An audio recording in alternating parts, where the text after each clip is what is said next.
आज हम इतिहास के एक बेहद गुप्त और खौफनाक कोल्ड वॉर प्रोजेक्ट को समझेंगे।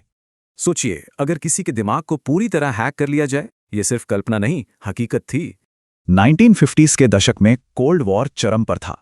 अमेरिका और सोवियत यूनियन के बीच भयंकर जियोपॉलिटिकल तनाव था। इस तनाव में हथियारों से ज्यादा खतरनाक एक और जंग थी, दुश्मन के दिमाग पर कब्जा करना। यही कोल्ड वॉर का डर था जिसने इंसानियत की सारी हदें पार करने वाले सीक्रेट प्रोजेक्ट को जन्म दिया। इसे प्रोजेक्ट MK अल्ट्रा नाम दिया गया।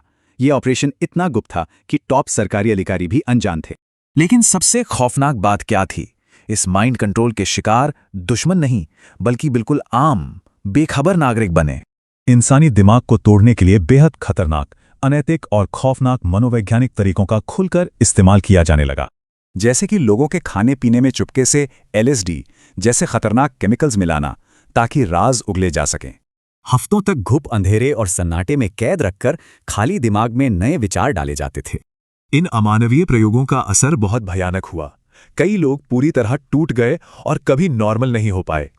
एक बेहद दर्दनाक मामले में धोखे से LSD का शिकार हुए एक साइंटिस्ट ने अपनी जान ही दे दी।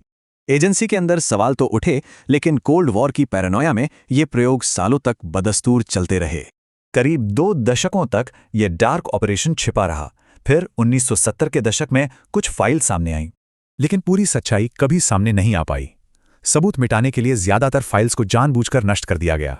ये इतिहास सोचने पे मजबूर करता है। क्या माइंड कंट्रोल और पावर की ये खौफनाक चाहत आज भी जिंदा है?